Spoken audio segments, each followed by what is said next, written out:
Midnight Visit to the Library. Chapter 1. The Invitation.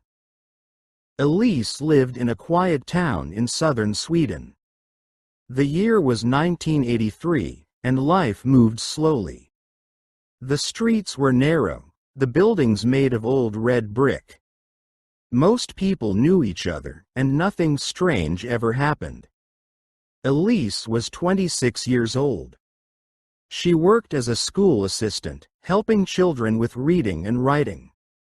She liked her job, but her days were always the same.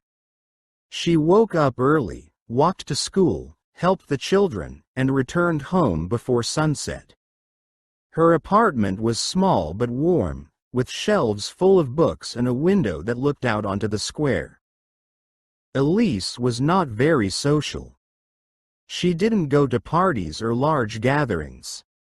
She preferred quiet places, soft music, and long walks in the evening.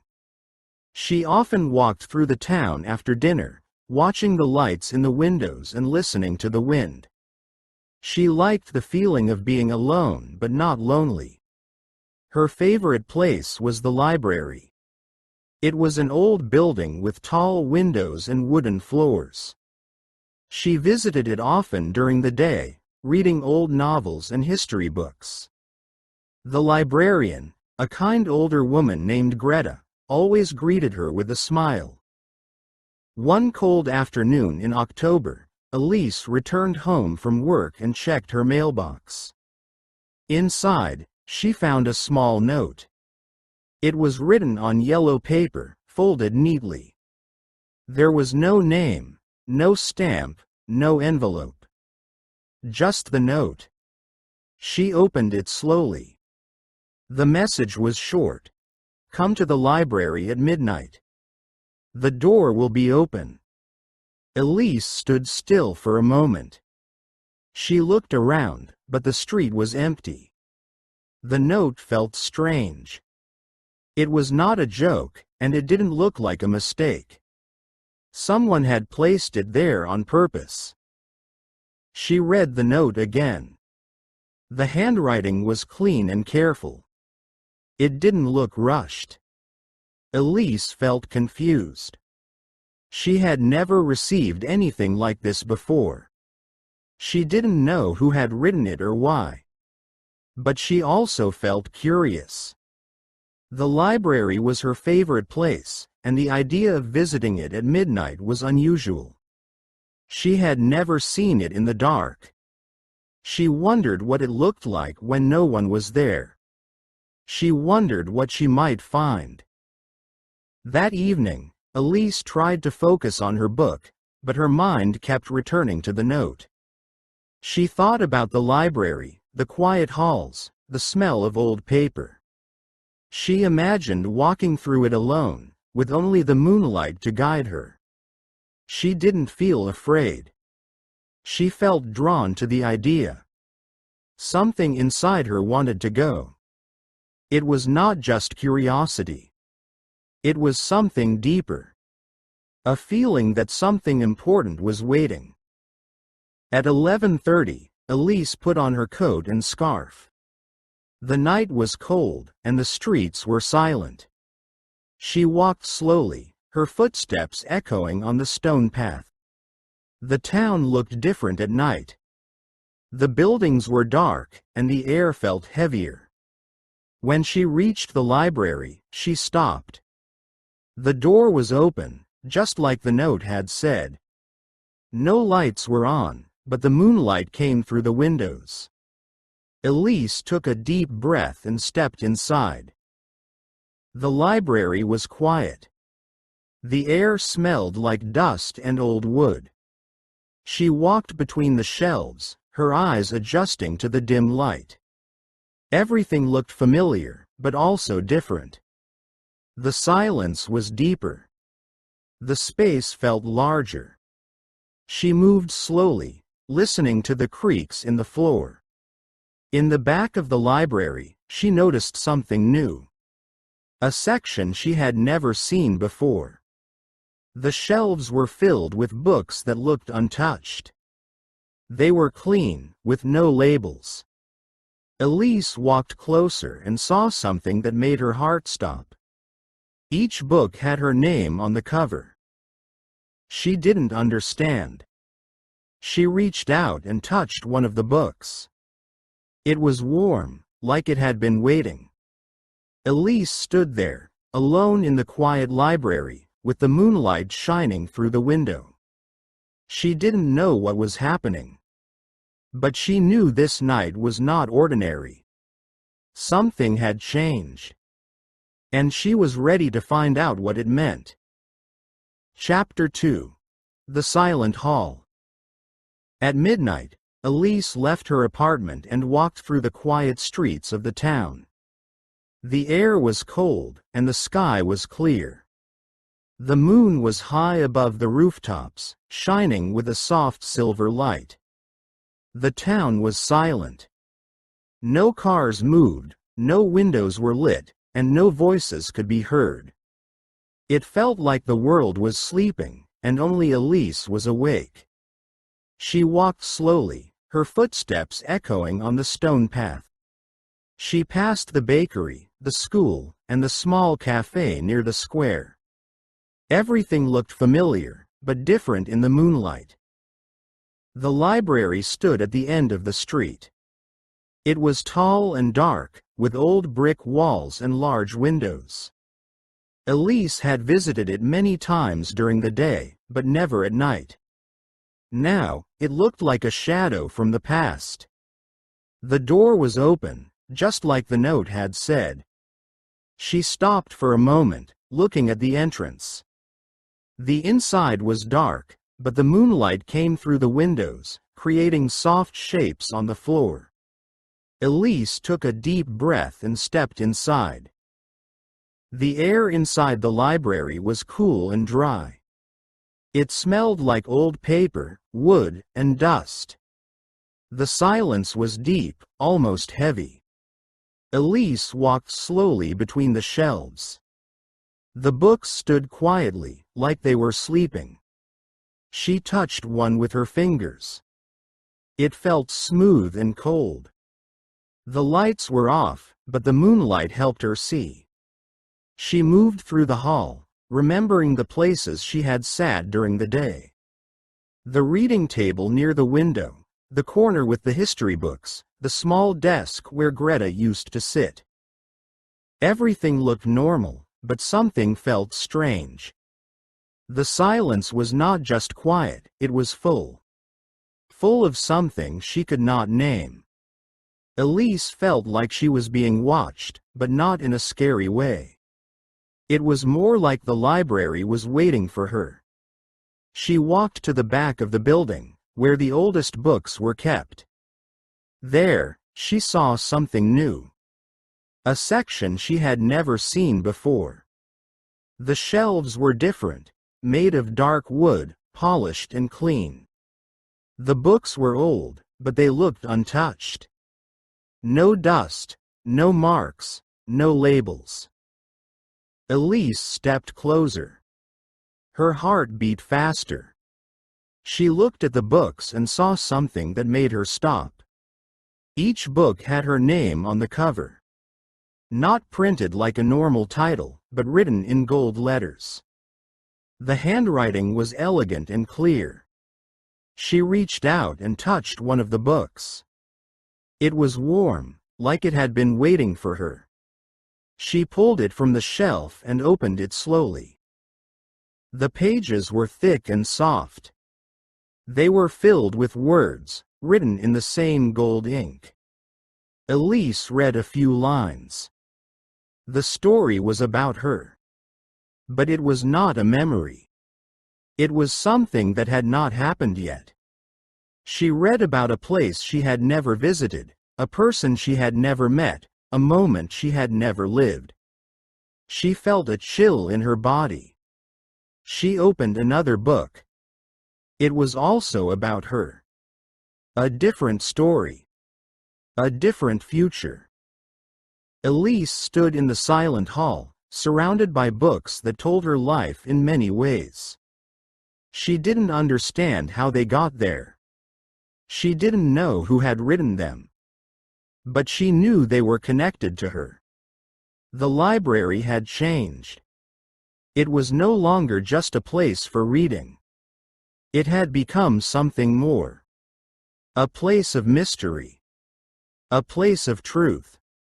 A place where time was not a line, but a circle. She looked around the hall.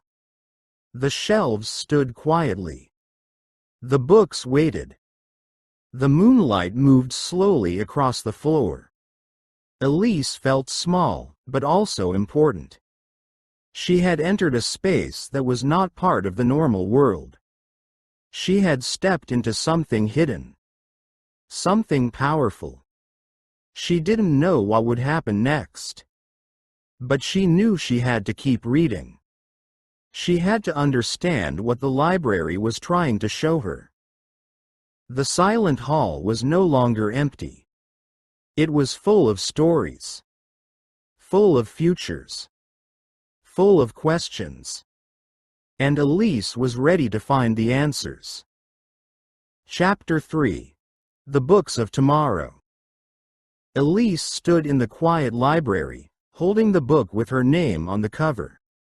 The moonlight from the tall windows gave the room a soft silver glow. She opened the book slowly, unsure of what she would find. The pages were smooth and thick, filled with neat handwriting in golden ink. She began to read. The story was about her, but it was not a memory. It was something new. It described a trip she would take to Norway in the spring of 1984. It spoke of mountains, cold lakes, and a small cabin near a forest. Elise had never been to Norway. She had never planned such a trip. But the book described it in detail, as if it had already happened. She turned the page and read about a man she would meet in a cafe. His name was Henrik. He had dark hair and worked as a photographer. The book said they would talk about books and music. It said they would walk together in the rain and laugh under a broken umbrella. Elise felt strange. She had never met anyone like that. She didn't know if Henrik was real or just part of a story. But the words felt true. They felt close. She opened another book. This one was darker. It described a car accident that would happen in 2 years. It said she would be driving home from work on a snowy evening. It said the road would be icy, and the car would slide. It said she would survive, but she would be hurt. Elise felt cold. She closed the book and held it tightly. She didn't want to believe it. She didn't want to see pain written so clearly. But the book didn't lie. It didn't try to scare her. It simply showed a possible future. Elise looked around the room. The shelves were full of books with her name. Each one held a different story. She opened more books.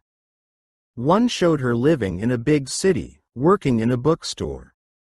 Another showed her teaching children in a small village. One book described her writing a novel and reading it at a public event.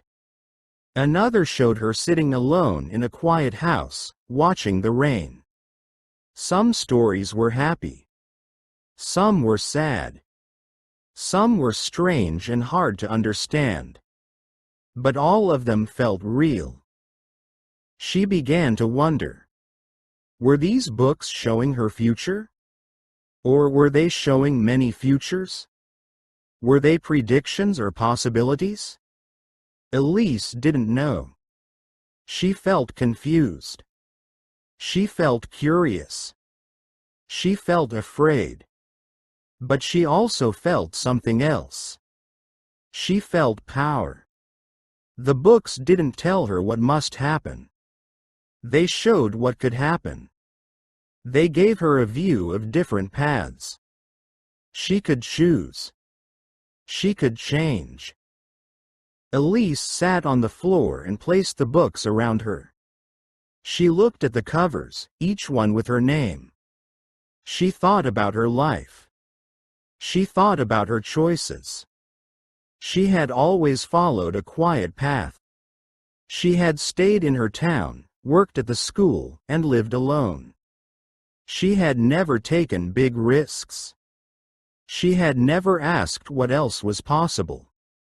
But now, the books were asking her to look deeper. They were asking her to see more. She didn't know who had created the books. She didn't know why they were in the library. But she knew they were meant for her. They were not just stories. They were mirrors. They showed her what she could become. They showed her what she might lose. They showed her what she might find. Elise felt her heart beat faster. She was not just a reader. She was the main character. The silent hall around her felt alive. The books waited quietly. The moonlight moved slowly across the floor. Elise stood up and placed the books back on the shelf. She didn't need to read them all. She had seen enough. She had learned something important. Her future was not fixed. It was open. It was wide. It was hers to shape.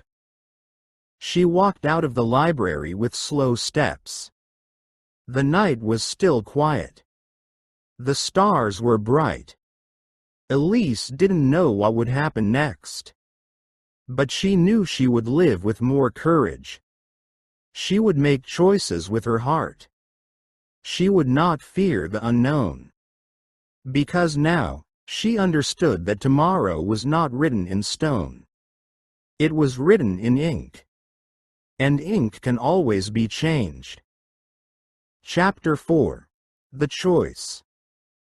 Elise returned to the library the next night.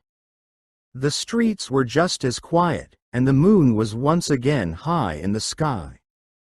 She walked slowly, thinking about the books she had read the night before.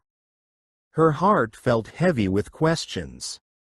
She wanted to understand more. She wanted to know if the stories in the books were real or just strange dreams. The door to the library was open again, and the silence inside welcomed her like an old friend. She stepped into the hall and walked toward the back, where the shelves with her name stood. The books were still there, untouched, waiting. Elise picked one and sat down on the wooden floor. She opened the book and began to read. This story showed her becoming a writer. It described her sitting at a desk near a window, typing on a small machine. She wrote stories about people, places, and emotions. Her books were read by others, and she felt proud. Elise smiled. She had always loved writing, but she had never believed she could do it for real.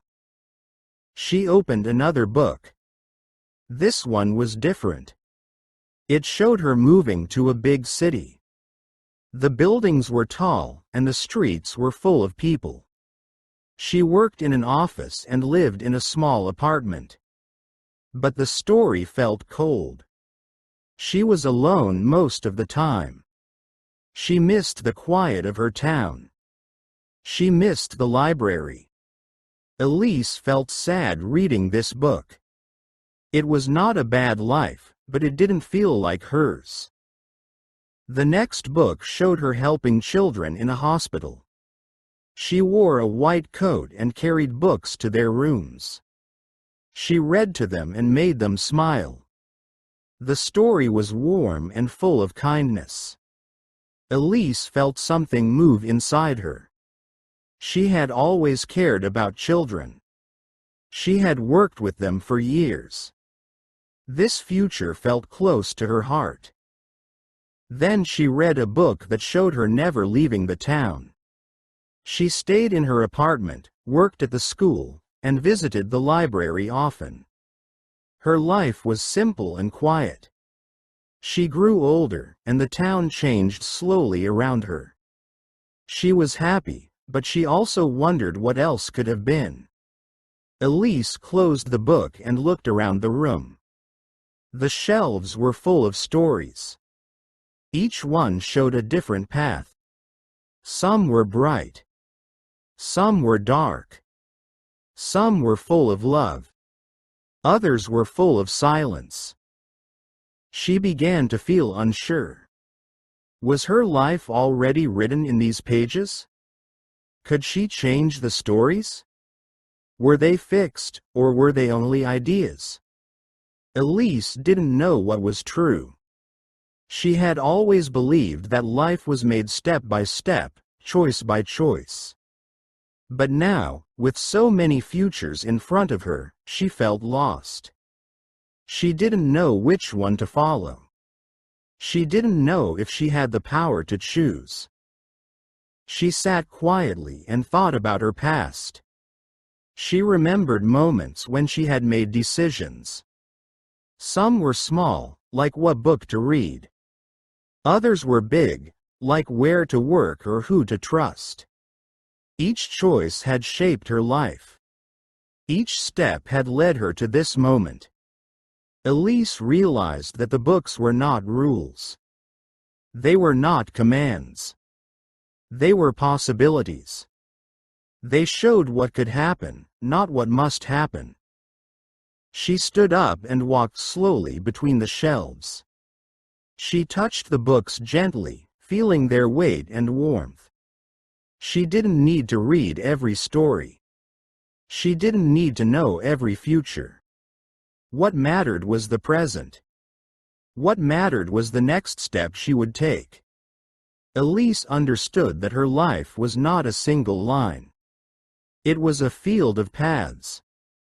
She could walk in any direction. She could change her mind. She could grow. The library had given her something special. It had shown her that the future was not something to fear. It was something to explore. Elise felt calm. She didn't have all the answers, but she had something better. She had choice. She had freedom. She had hope. She left the library before the sun rose. The streets were still empty, and the sky was turning light. Elise walked home with quiet steps. She didn't know what tomorrow would bring. But she knew she would meet it with open eyes. She would live with courage. She would write her own story, one page at a time. Chapter 5. The Fire in the Mind. Elise sat quietly on the cold wooden floor of the library. The books were still open around her, their pages glowing softly in the moonlight. Her hands rested on her knees, and her eyes stared at the shelves filled with stories about her life. She had read many of them. Some were beautiful, some were painful, and some were strange. But now she stopped reading. She needed time to think.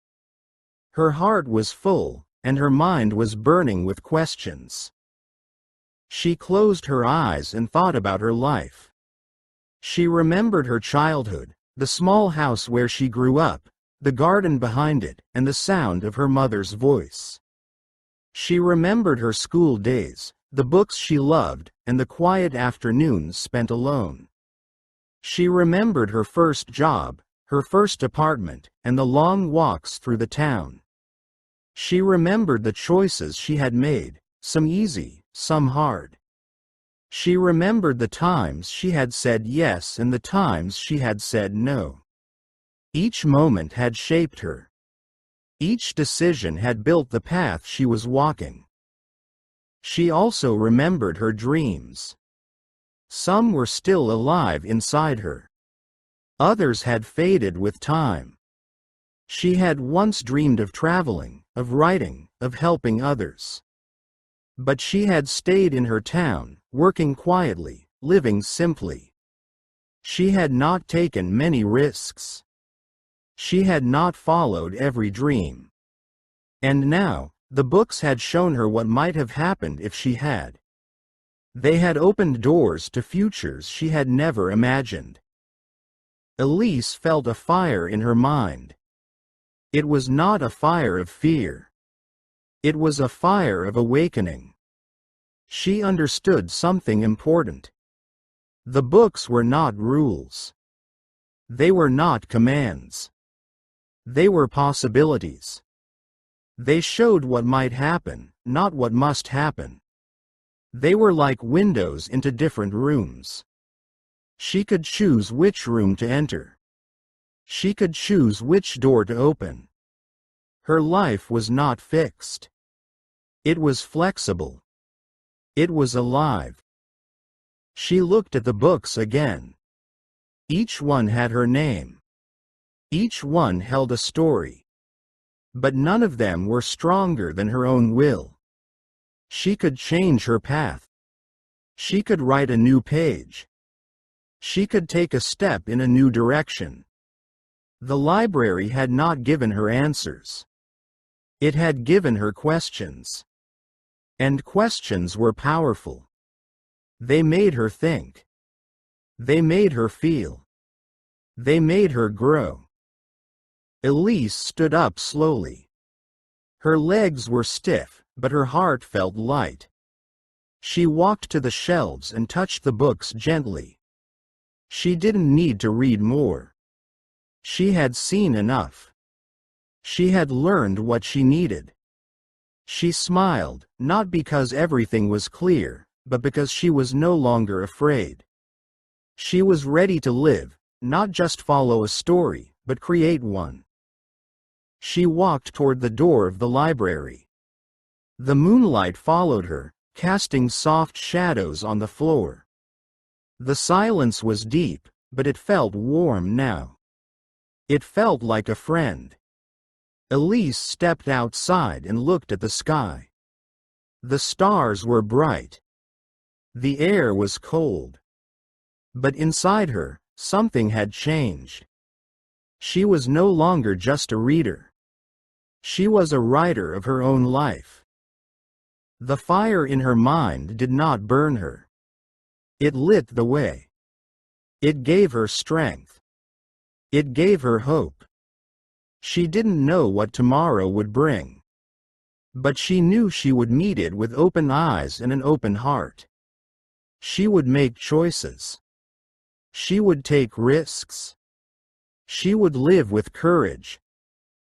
The library had shown her many futures. But the most important future was the one she would choose for herself. And that choice began now. Chapter 6. The door closes. Elise stepped out of the library while the sky was still dark. The stars were fading, and the first light of morning touched the rooftops of the quiet town. The door behind her closed slowly, without sound. She turned to look at it one last time. It stood tall and still, just like before, but something felt different. She knew, deep inside, that it would never open for her again, not like it had those nights. But she didn't feel sad. She didn't feel lost.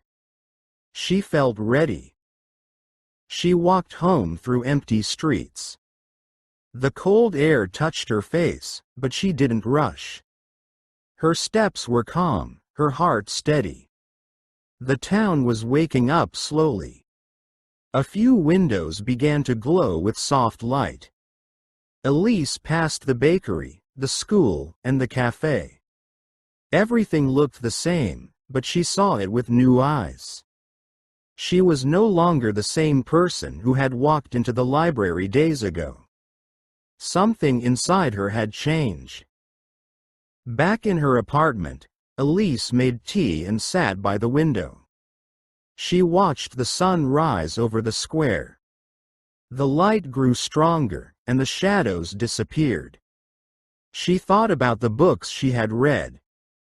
Some of the stories had already started to come true. She had met a man in a cafe, just like one of the books had said. They had talked for hours and planned to meet again. She had signed up for a writing class at the community center. She had even sent a short story to a local magazine. But not everything from the books happened. She didn't take the trip to Norway. She didn't work in a hospital. She didn't move to a big city. And that was fine. Elise didn't feel like she had missed anything. She understood now that the books were not promises. They were not maps. They were ideas. They were paths she could walk if she wanted. But she could also choose other paths. She could make her own way. Elise began to live with more courage. She took small risks. She spoke to new people. She tried new things. She didn't wait for life to happen. She made it happen. She started writing more often. Her stories were simple, but honest. They were about feelings, choices, and quiet moments. People liked them. Some even said her words helped them feel less alone. She also spent more time outside. She walked in the forest near the town.